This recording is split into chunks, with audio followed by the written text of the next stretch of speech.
Nagsimula na mga kababayan yung 9th public hearing ng Quadcom.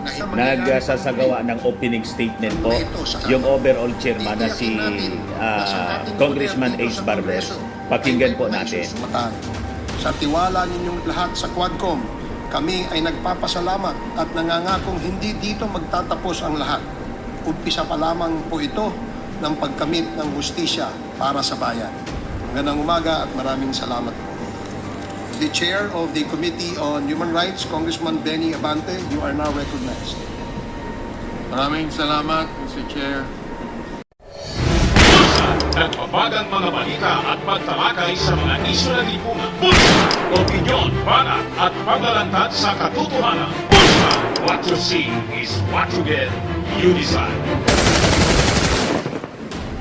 Sa atin pong Senior Deputy Speaker, Kong Gonzales, sa ating Deputy Speaker, J.J. Suarez, gayon din, kinikilala ko ang former Pangulo ng Pilipinas, GMA.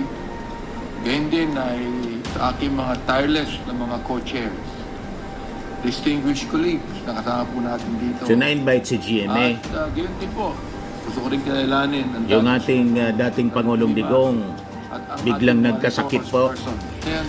Biglang sumama yung pakiramdam. Hindi daw mag-attend. This ninth hearing of the Quad Committee, let me begin by saying that this representation is heartened by the progress we have made. The journey has not been easy. It has been long and tedious and tiring. But though our work is far from over, we have already begun to see action as a result of the information and evidence we have gathered. Ito po ay binanggit na sa atin ng pinaka-chair po ng Quadcom na ito, si Congressman Ace Barbers. For example, together with my fellow chairs, we have filed a bill, House Bill number 10986, that seeks to classify extrajudicial killings as heinous crimes, crimes that, if proven, will be punishable by life imprisonment or 20 to 40 years in prison. Ito po ay significant step towards ensuring that those who commit such grave acts will face the full force of the law, whoever. Ito po ay hakbang para di na maulit ang karumal-dumal na patayan na naganap, a war that unfairly and tragically claimed the lives of innocents in the name of protecting the innocent. The war on drugs po na ginawa ng dating administrasyon, wala po akong problema dyan. Ang malaking problema ko ay kung bakit kinakailangan merong mga pinatay na more than 20,000. Yan ang malaking problema ng ating bayan ngayon. We have also filed a bill, House Bill number 10987, that seeks to prohibit all forms of offshore gaming operations in the country and provide penalties for violations thereof. Additionally, the House Quad Committee has turned over critical documents to the Office of the Solicitor General. These documents pertain to the land acquisitions and properties believed to be owned, procured, or acquired by Chinese nationals in violation of our Constitution. We have urged the OSG to move swiftly and file severe forfeiture cases against those accused of fraudulently obtaining Philippine citizenship to illegally acquire land and operate businesses here. Our message is clear.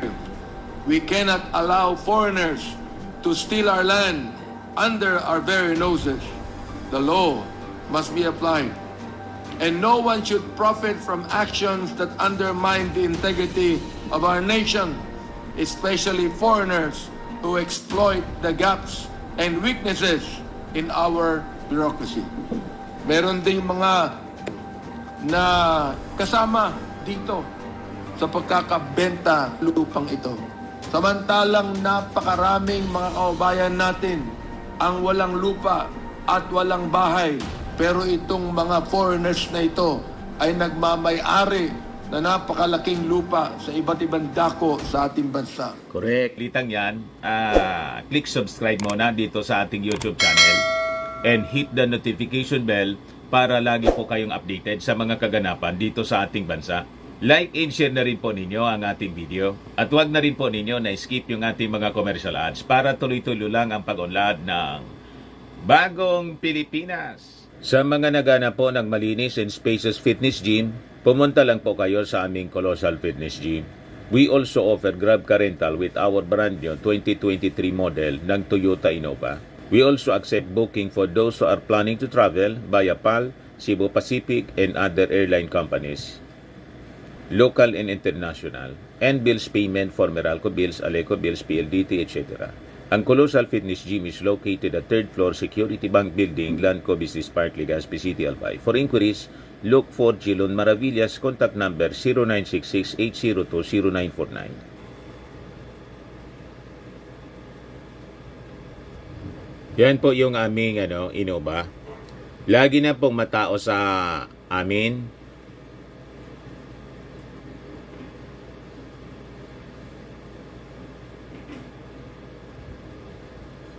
Yan po mga bagong clients namin. Napakaganda at colorful at napakalinis ng aming gym po. Pati mga foreigners po pumupunta sa amin, mga British tourist po sila dito sa Legazpi. Na-set up na rin po yung aming mga brand new gym equipment.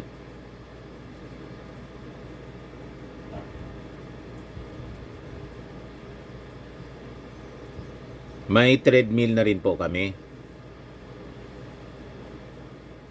Ito naman po yung bago naming product na binibenta online. Eye Glow Serum, whitening po siya. Tingnan ninyo yung epekto sa aking anak na architect before and now. Yung mga inquiries po ninyo, dumiretso na lang kayo sa kanyang Facebook account, Riz Maravillas. Ito naman po, Firmax Firming and Lifting Cream, pinapahid po sa mga pulses in affected area. Mainam po sa paninigas ng mga kasukasuan. Ito naman po, Automax Radiant Serum. Sa mukha naman yung application, anti-aging po siya. You will look 10 years younger than your age. Sa mga cancer patients naman po, baka lang gusto ninyo itong itry. Neng siya red mixed fruit drink. Hindi mo po siya gamot, food supplement siya. Kaya lang, gawa siya mga kababayan sa goji berry. Yung goji berry may anti-cancer properties. O ngayon, yung mga inquiries ninyo, dumiretso na lang kayo sa aming messenger sa Facebook para masagot namin agad. Ayos pa? Ayos na ayosan niya, Mr. Maravillas. It is true that the gears of the law may sometimes grind slowly. But as we have seen, when properly oiled with testimony, evidence, and the steadfast desire to obtain justice, those gears will eventually crush the guilty. Our work may be exhausting, and at the end of each hearing, we may find ourselves tired and weary, but we know it is worth it when we see our patience and perseverance rewarded with progress. We know it is worth it when we see justice being served. To the craven who continue to run and hide in order to evade the long reach of the law, or those who cannot own up to their actions and face this committee, your time will come. To former President Rodrigo Duterte, who has signified his intention to appear before the Quad Committee, get well soon. Sana po makapunta kayo sa susunod na hearing. Sana po samahan ka ng ibang invited personalities na nagtatago pa rin. Sana po sa pagito, marami mga katanungan ang maaari po ninyong sagutin. The Bible offers us encouragement in Galatians chapter 6 verse number 9, and I quote, "And let us not be weary in well-doing, for in due season we shall reap if we faint not." End of quote. This passage speaks directly to the spirit that drives the Quad Committee. It reminds us that while the path of justice is often long and arduous, It is a path worth walking. It is this commitment to a just cause that gives us the willpower and endurance to hold these marathon hearings and to slowly unearth the evidence that will be responsible for exacting accountability for years of wrongdoing. To my fellow members, to the resource persons who have come forward with the truth, and to every Filipino who yearns for a just society, let us continue to press on. We may grow tired, but we will not give up. We believe that the pursuit of justice is not only our duty, but our calling.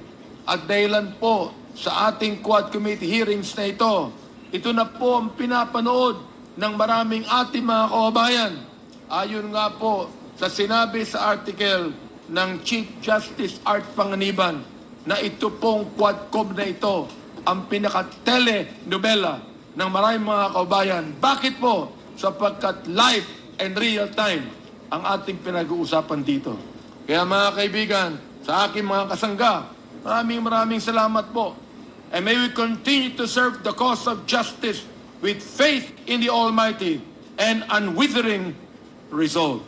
Thank you very much, Mr. Chairman. Thank you very much, Congressman. The next to deliver Mabigat his po. opening remarks is Matindi. the Chair of Public Order and Safety. Congressman Dan Fernandez, you are recognized. Mr. Chairman, I will not be delivering any preliminary remarks on this ninth committee hearing.